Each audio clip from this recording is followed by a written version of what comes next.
আমি বীরভূমের ডিএমকে ডাকছি বিধান। ম্যাডাম, নমস্কার ম্যাডাম। তোমার ওখানে যে গতিতে কাজ তুমি শুরু করেছিলে, হঠাৎ এমন কি হলো যে বালি সবচেয়ে বেশি পাচার ওখানে হচ্ছে? এমনকি দেউচা পাঁচমিতেও কেউ কেউ কি করছে তোমাকে আর বলছি না, তুমি জানো, আমিও জানি, সিএমও জানে সবটা, এই সিএসও জানে সবটা।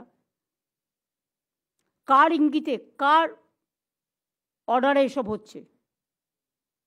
বীরভূম নিয়ে আমরা আগে যতটা খুশি ছিলাম, এখন কিন্তু আমরা ততটা খুশি নই।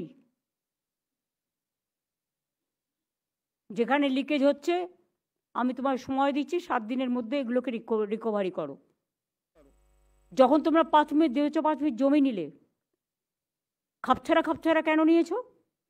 কেন কন্টিগুইটিটা দেখে নাওনি? উৎপাদনের আগে মনে রাখতে হবে contiguity is a main factor. আর ওখানে যেন যারা বঞ্চিত হয়েছে বিকজ একটা গ্রাম থেকে নিয়েছো, একটা গ্রাম থেকে নাওনি, বাদ পড়েছে, তারা ভাবছে তাহলে আমরা পাবো না। কন্টিগুইটি মেনটেন করো, এবং যে কমিটি তোমাদের প্রথম থেকে হেল্প করতো তাদের নিয়ে সিএস যেভাবে বলবে সেইভাবে কাজটা করো। এটা কোনো নেতার কথায় কাজ হবে না, আমার কথাতেও হবে না। গভর্নমেন্ট রেভিনিউ কেউ নিয়ে চলে যাবে,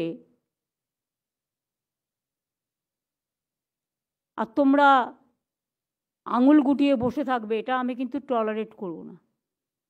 বীরভূমে কিন্তু আমাদের নেতাদের কথা এটা হচ্ছে না।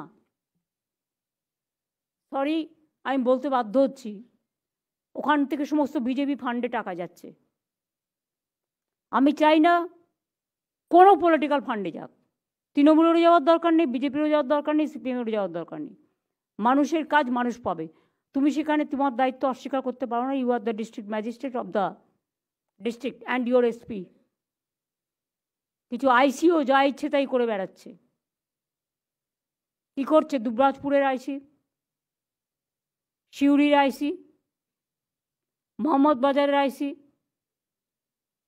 তোমরা কি ভাবো যে আমার নলেজে কিছু নেই? আমি এখান থেকে বসে সব খবর রাখি।